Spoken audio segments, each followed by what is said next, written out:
အောင်ပြန်ပြီဗျာအောင်ပြန်ပြီเนาะအဲ့တော့နှစ်ကိုပျောက်ကနေလုံးဝမရှိဘူးမနက်ကကျွန်တော်ပြောတယ်3ညနှစ်ကိုရွှေကီအဲ့ဒါကို3-4နဲ့ကတ်မယ်လို့ကျွန်တော်ပြောတယ်เนาะဆိုတော့နှစ်ကိုချကျွေးသွားတယ်ဒီမှာဘာတွေထူးဆန်းနေတိတာ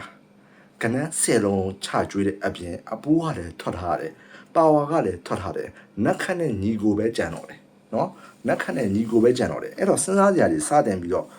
ပေါ်လာပြီเนาะစဉ်းစားစရာစတင်ပြီးပေါ်လာပြီအဲ့တော့ကျွန်တော်ညနေခင်းတော့လိုတိုရှင်းလေးပဲပြောမယ်အရင်ဆုံးကျွန်တော်လက်မတွေနှိပ်ပြီးပါဘသူတွေမင်္ဂလာရှိခဲ့တယ်အောက်မှာဘယ်လောက်ပိုးရှိခဲ့တယ်ဆိုတော့ကျွန်တော်တစ်ချက်လောက်ရေးပေးပါအောင်เนาะအဲ့တော့ညနေခင်းကကျွန်တော်ဈေးကွက်ကြည့်တာ46နဲ့4ခွန်ထင်တယ်เนาะမော်ဒန်အင်တာနက်ကိုကြည့်လိုက်တာ46-4ခွန်ဆိုပြီးဈေးကွက်လာပေါ်တယ်အဲ့တော့ကျွန်တော်ရွှေကီကိုနည်းနည်းလေးအပြောင်းလဲပြန်လုပ်အပြောင်းလဲလေးပြန်လုပ်ချင်တယ်เนาะမနက်ကကျွန်တော်3ည2ကိုရွှေကီပေးခဲ့တယ်ဒါပေမဲ့ညနေခင်းတော့နည်းနည်းလေး change လုပ်မယ်ပေါ့เนาะအဲ့တော့ညနေခင်းကတော့ဘာကီးကြိုင်မလဲဆိုရင်ကျွန်တော်တို့3ည3-4ဆိုတဲ့ရွှေကီးပြောင်းကြိုင်ပါမယ်เนาะ3ည3-4ဆိုတဲ့ရွှေကီးပြောင်းလိုက်မယ်ဒီညမှာကျွန်တော်2ကိုကအနောက်ကပြန်ကတ်မယ်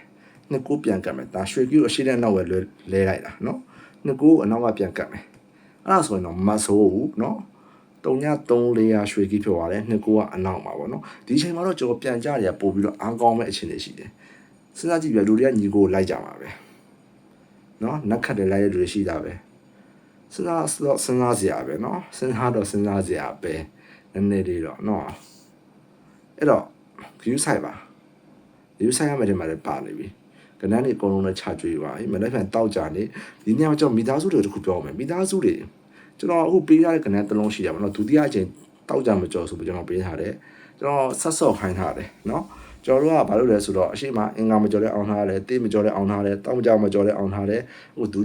တိယအချိန်တောက်ကြမကြော်ရောက်နေတဲ့အချိန်မှာတော့ဆက်ဆော့ပါအဲ့ဒါဘာလို့လဲဆိုတော့ဆက်ဆော့စေခြင်းလို့ပေါ့နော်โอเค